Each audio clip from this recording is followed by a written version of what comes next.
Ay, hindi, inaano, kaibigan mo. Yan. Malapit pa na yung ano ba?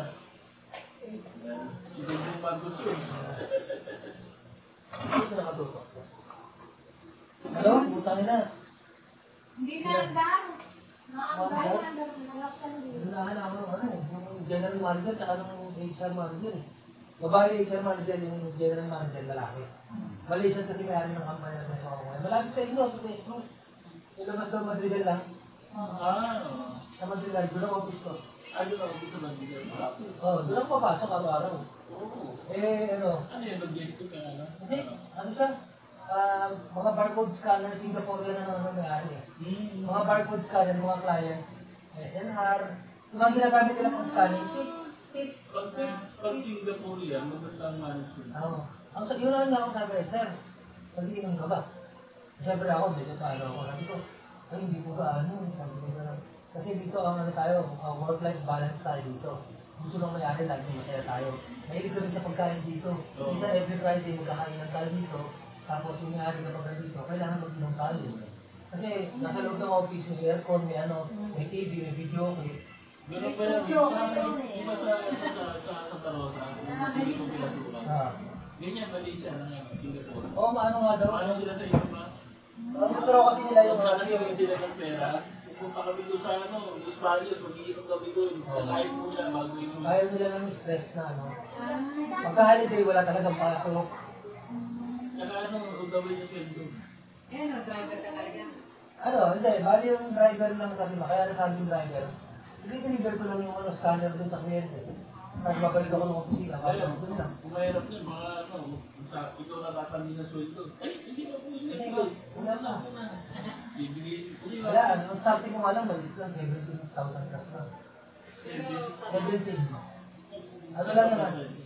Hindi, wala pang overtime sa Cody. Hindi, plus nga. May plus yun na overtime sa Cody. May transform. Plus wala. Wala service lang. Hindi, ang issue na service ano, sasakyan doon. Ba't umiiyak na? Umiiyak. Ay, dito hindi. Wala ganun. Ingin niya dun. Sabi ko, Pero okay naman kasi sila maglaro. Monday to Friday lang yung trabaho eh. Inayaan namin, hindi ko namin. Ang malala naman sa trabaho ko ngayon yung OT. Kasi nga, Saturday, Sunday, stressful ako. Hindi stressful lang na. May OT naman ako doon dito. Sabi nila, yung Saturday, Sunday, sabi nila, yes po sir, Saturday, Sunday, wala talaga na yung pasok, walang pilitan yan. Kaya na natin yan. Bahala ka na rumakit kung ano gusto mo bakit. Doon sa ano, handa full hire na ng isang buwan mo. Kaya kami, 20,000 sweldo. Bukla na sa kuweba. Kaya sa kuweba ang putan niya. Babangkayan yung kuweba. Parang, di pa parang kumamaya sana. Hindi na ako. Ngayon na nagsaglit ako na Pag hindi na lang yung tali ba yan, pag nag-dispatch yung tali, yung boy ko. Boy pa. Nagulat sa sila, ay, hindi ka na mag-render. Kasi nagsaglit ako na sa kanila. Nakakang pa rin. Ano, hindi naman eh. Eh, siya baka naman pag-isipan mo ba? Sabi nga naman.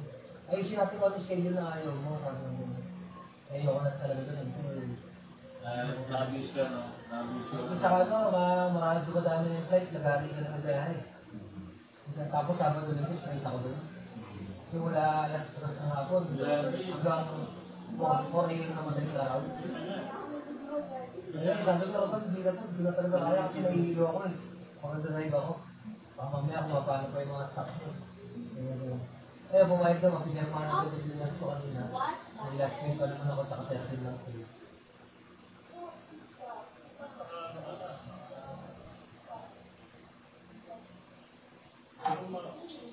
Ang ano dyan sa ano, ang usually dyan sa last company. Politician naman yung Hindi talaga. Paano nangyari eh? Siyempre, nangyari, lahat ng mga mahihirap na trabaho, biyahe, sa ako nabibigay. Kasi relax na yung isa eh, nakakabigay ko na. Pinairam-iram na kasi. Wala naman ako magagawa doon Hindi eh. na mayroon magbigatan din sa trabaho. Parang hindi nga ako makakabigay eh. Mabulo din yung trabaho. Mapupolitika ka rin. Eh, hindi ba na ako papayag ng gano'n? Minsan, pag pinapasok nila ako, dahil napasok, kapag rest day ko, pasok ka, change schedule na lang. Next hindi ako pasok. Doon sa picture mo, sir, dahil nakatumba. Wala, bilis na makaharap ng trabaho eh. Ang laki niya doon. trabaho, madaling trabaho.